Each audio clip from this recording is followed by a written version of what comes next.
The Professional Tennis Players Association, commonly referred to as the PTPA, has filed a class action lawsuit on behalf of the players against the ATP, the WTA, the ITIA, and the ITF. The lawsuit claims, and I will quote directly from a PTPA spokesperson, that the corrupt governing bodies systematically abuse, silence, and exploit players to drive personal profits through monopolistic control. There are a lot of questions to get into here. Why is this lawsuit happening? What does it say? Do the complaints have merit? And how might this play out long term? I'm going to attempt to answer all of those questions, but I think an important place to start is the context behind what the current system is right now. What are the current mechanisms in place in which players are empowered to advocate for the change in the sport that they want?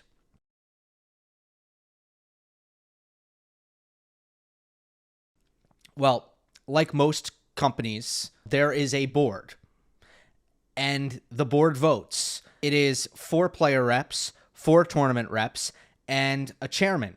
For the ATP, that's Andrea Gaudenzi. For the WTA, that's Portia Archer. They are the tie-breaking votes. So technically, the players are not 50-50. The players are outnumbered 5-4.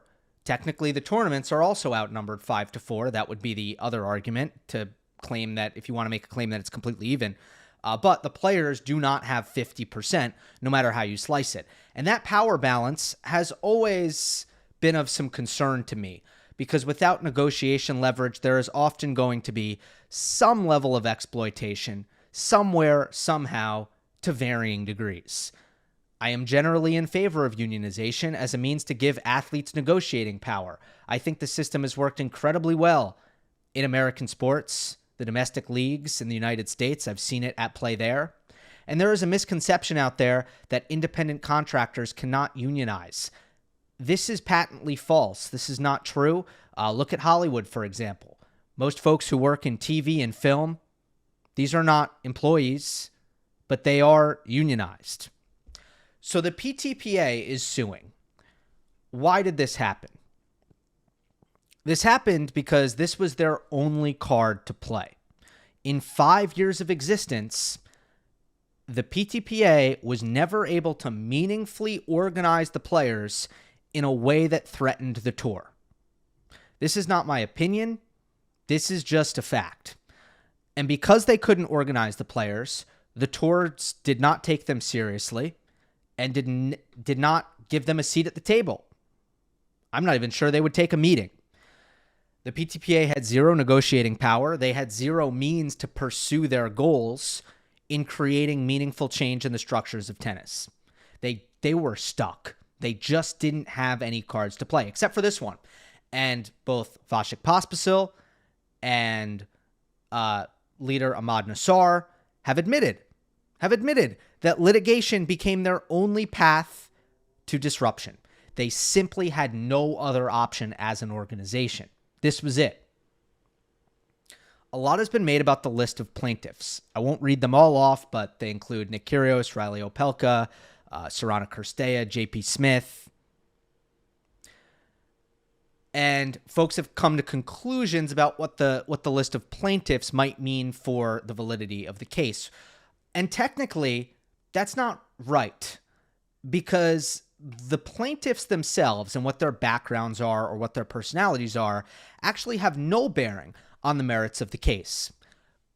But it does offer a window into why the PTPA needed to sue in the first place. Again, there was no abundance of prominent names in the sport willing to hitch themselves to this cause. If there were, the PTPA would have never had to pursue the legal route. They could have organized the players in a way that threatened work stoppage, and that would have provided their negotiating leverage. That didn't play out. So this was their only option. Now let's go into what the case actually says. Let's try to understand this big picture. This is fundamentally an antitrust lawsuit. So they are claiming that the monopolistic nature of the tennis structure is creating an environment where players are mistreated and underpaid. And the reason why that often happens in a monopoly is because you make it so that there's no competition.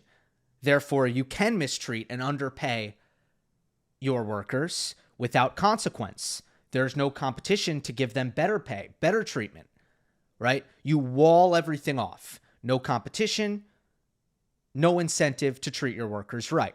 That is kind of the basis of why there are antitrust laws, which the PTPA is trying to, I don't want to use the word exploit, use in this lawsuit to create some change. Now, the range of complaints, the specific range of complaints in the lawsuit, are overwhelming to say the least.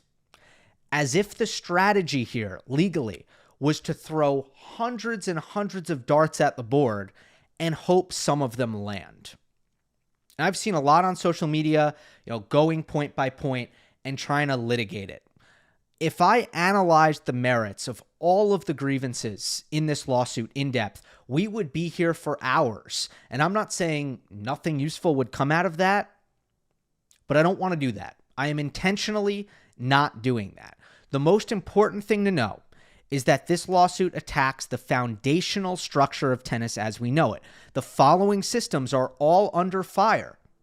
They are all cited as monopolistic practices that should be done away with and dismantled. The ranking system. The suit argues that not offering rankings points for events outside the tour is monopolistic behavior that keeps players in a cycle where they have to play tour events. The 11-month calendar, the length of the calendar, they argue, forces players to stay within the tour structure, prevents them from pursuing competitive options away from the ATP and WTA tours. The licensing system, which is fundamental to why tournaments are, it's how the tours, I guess, control the calendar by offering licenses. So they might say, okay, we're going to sell a license on this particular week for a 500 level event. You cannot do an 1,000 that week. That's not the license. You can't do a 250. That's not the license. The tours control the calendar with licenses to sanction the tournaments. And the suit argues that controlling that stifles competition, does not allow the tournaments to compete within a free market and potentially offer the players more. The suit implies that the PTPA would prefer if events can move to whatever date they please without approval from the tours. That's just one example. Now, it is important to note when you're reading through all of this or looking through all of this, the PTPA, by nature of filing this suit, is under no obligation legally to offer up some sort of better solution or hypothetical alternative to the structure of a tour. All they are trying to do is argue that the current system allows for exploitation based on monopolistic behavior. That is it. They are under no obligation to offer up a solution or any alternative to any of the things that they are, any of the structures that they are attacking. Okay? Something to keep in mind. So do they have a point? Do they have a point about the monopolistic nature of the current structure of the tour? Insofar as the governing bodies work together, the four majors, the ITF here and there, although their influence is really limited, the ATP and the WTA. Insofar as that these are separate entities that work together, the tours do operate in many ways as a monopoly. It is also true that in sports, specifically in the sports industry, there is an extreme incentive from all parties to get the best in the world under one competitively organized umbrella. The ideal situation, in my opinion, is that you have dominant organizations, monopolistic organizations, dare I say, who are paying the athletes fairly. If you completely bust the monopolistic power structure and you create a stratified, disorganized, Wild West sporting system, particularly in a sport like tennis, independent contractors, international, not a domestic league, you likely get an extremely undesirable product. That has happened in boxing. And boxers, especially at the top, they get paid very well. They get paid a lot better than their counterparts in the UFC. But the product is far more cohesive in the UFC because the UFC is basically a monopoly. They have set things up so that if you want to compete in MMA at the highest level, they are the only game in town. There are no other options. There is competition. There are other promotions, but they are very clearly second fiddle. And throughout the history of MMA, most of them have either been bought, swallowed by the UFC, or have gone out of business after a certain period of time. So the UFC, in that way, is a monopoly. By the way, this has happened to some extent in golf as well. With the disruption of the Live Tour, with the stratification of the professional tour, you get an inferior product, inarguably. And you guys, tennis has been through this. Until 1968, amateurs and professionals couldn't compete in the same events. The tour was this part and that part, separate. It took a couple of years after that was rolled back and amateurs and pros could compete alongside each other. It took a couple of years where there was a power struggle. There was a bit of a tour war. And the Grand Prix circuit eventually prevailed. And then for the first time in tennis, starting around 1970, all the best players were playing against each other. That is why we often disregard statistics before 1970, and we call the period after 1970 as the open era, because tennis was such a mess organizationally. It was less monopolistic, but therefore it was such a mess organizationally that it was hard to actually take the competitive structure of professional tennis seriously. So much so that we disregard a lot of what happened statistically before that period in time. So the point is, many of the things in this lawsuit are attacking the foundation to the competitive structure of tennis. And that is almost definitely not in the best interest of the product.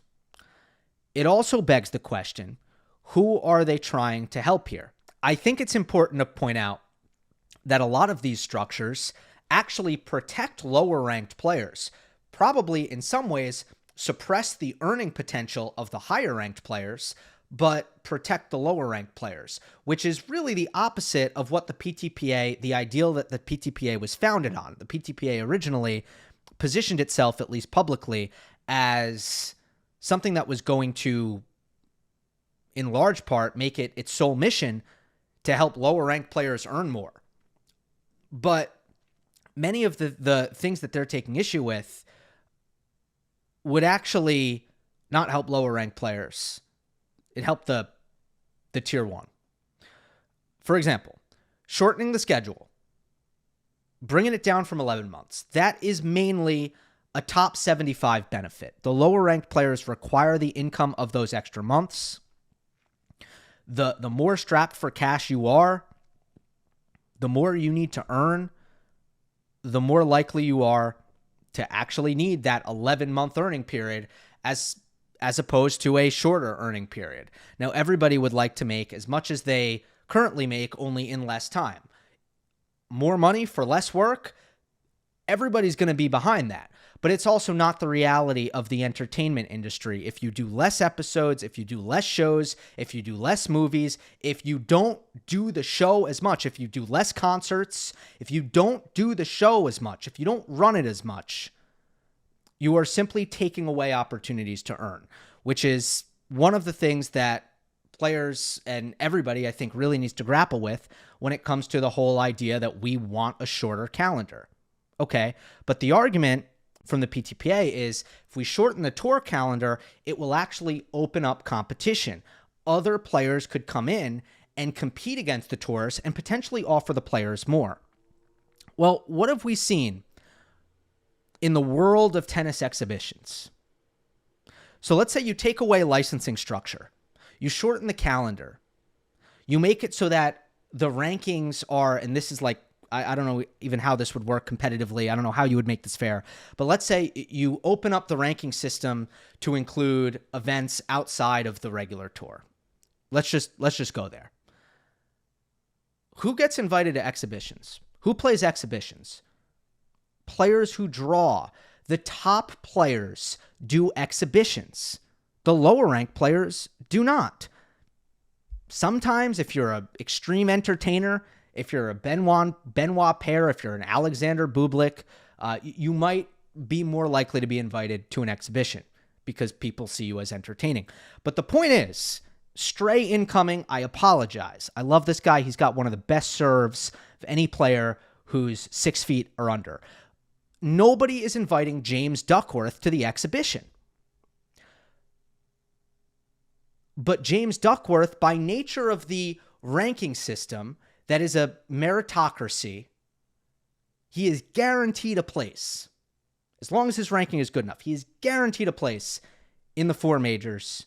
And if his ranking is high enough, then in the Masters 1000s, where he is sure to earn a living.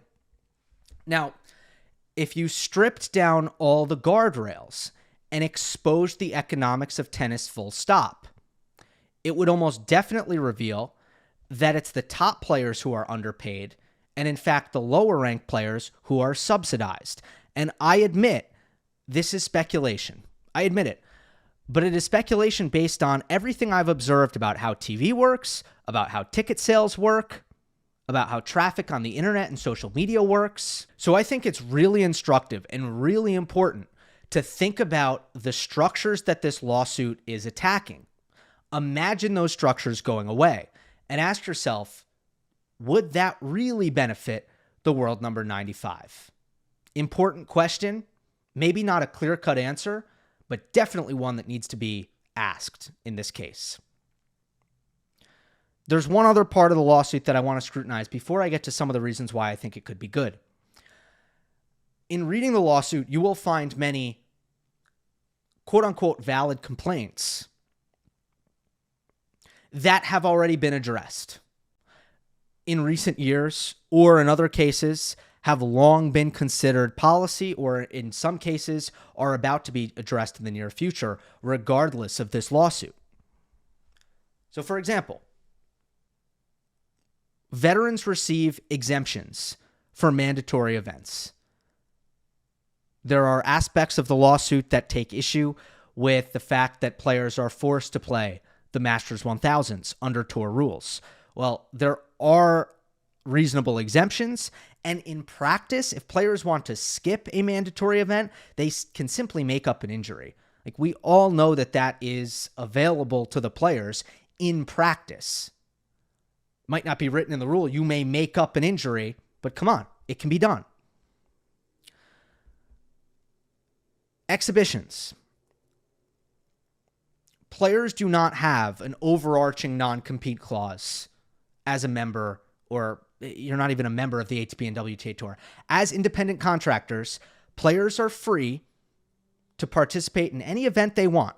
It can't be within the dates of an event in which they entered, which I think is basic, sensible, non-compete policy. If I'm the US Open and you enter in my 2-week event and you lose in the second round, and I pay you $100,000, more than 100. I pay you $150,000 for losing in the second round. And now you're going to compete with my event while my event is still going on?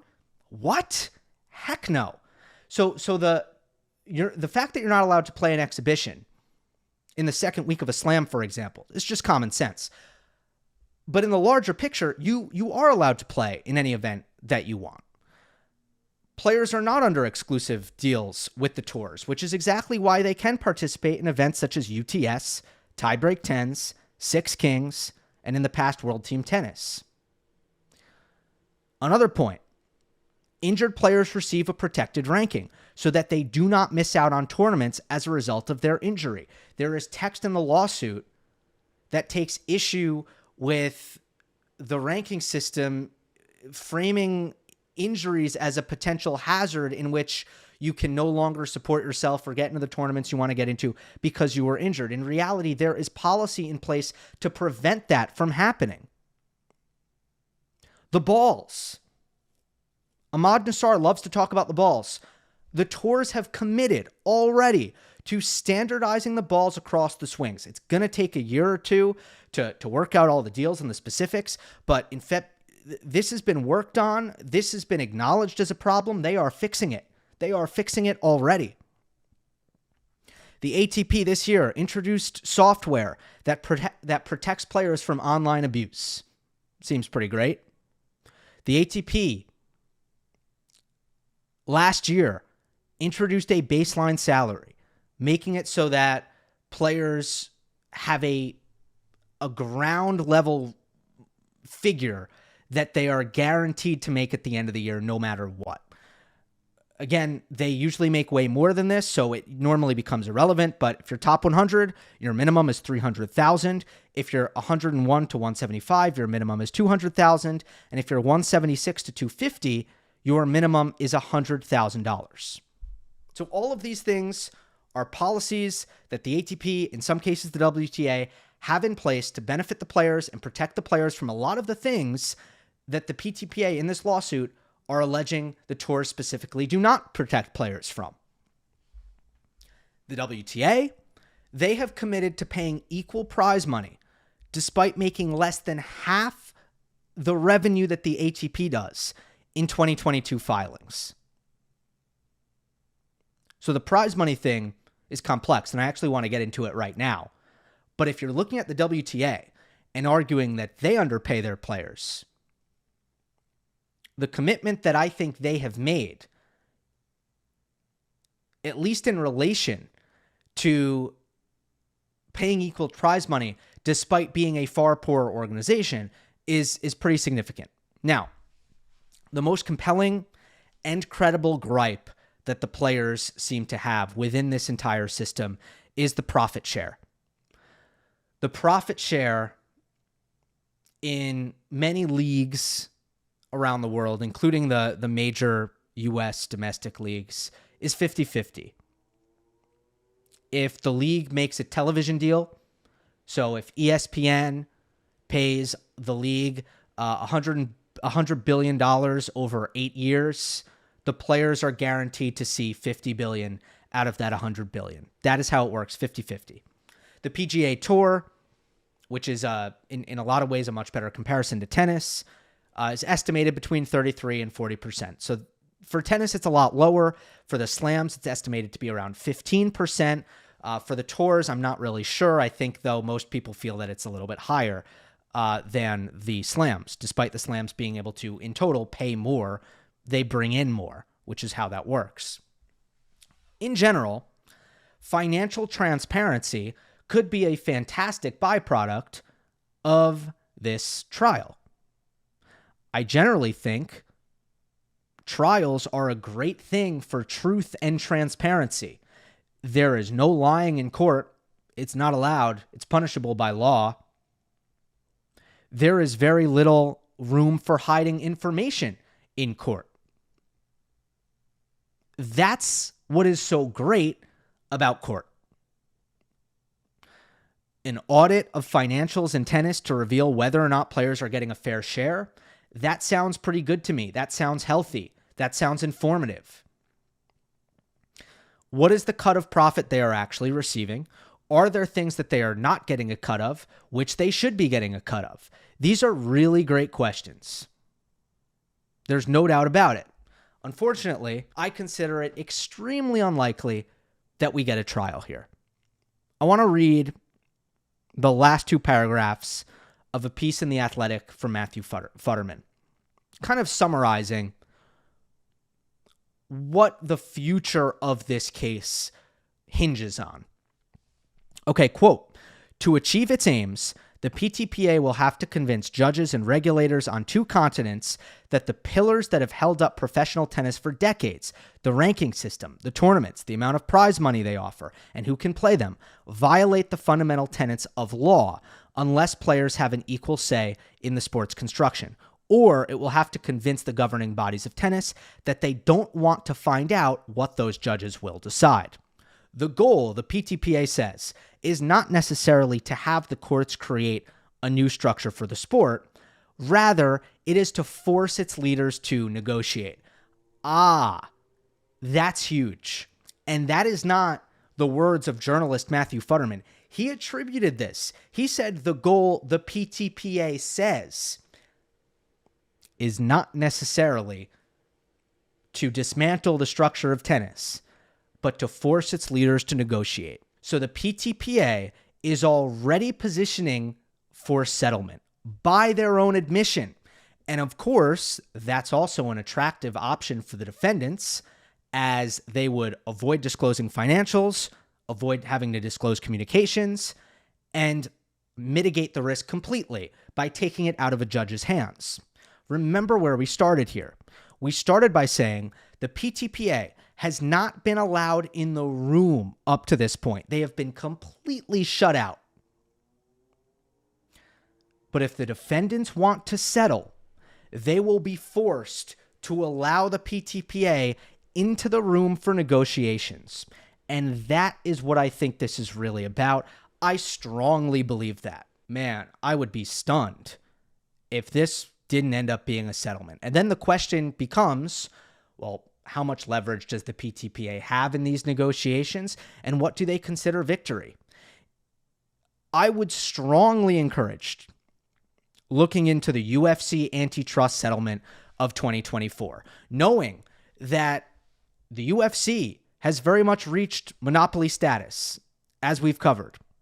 Knowing that fighters receive in the UFC an estimated 16 to 20% of revenue, which is pretty meek. The plaintiffs in this antitrust settlement that had a lot of similarities with this one were asking for $800 million to $1.5 billion, and ultimately it settled for $375 million. The lawyers also got a piece of that. So that's before legal fees. It was $375 million. Each fighter ended up getting around $280,000 before lawyer fees. This litigation took 10 years. 10 years it took to settle this. And it would not be a shock if this case, the PTPA versus the tennis powers, followed a vaguely similar timeline. Now, the money was useful to many plaintiffs in that case, but it did not set up fighters to receive better compensation in the future, and it did not trigger any regulatory changes. The UFC fighters are actually now asked to sign away their right to join any future class action lawsuit, meaning something like that can never happen again. Let's see how it plays out, but I still think the path towards player empowerment can only come through an independent association that has enough support to threaten work stoppage. I don't think the legal route is going to prove fruitful. I think the standard that they would need to meet if this went to trial, that the ATP, WTA, ITA, ITIA, ITF practices violate antitrust law. I think that is a really steep threshold to meet, frankly. We will see, but we probably won't see, because I think there will be a settlement. And will the settlement just be cash? And if it is cash, will that really be a victory for the PTPA? I don't know. The fascinating thing about this is, again, it might not surface for 5 to 10 years. This is such a long game, folks. In the meantime, it's going to be interesting to see what players have to say about this at the Miami Open. Hope you enjoyed. Don't forget to subscribe. I'll see you next time.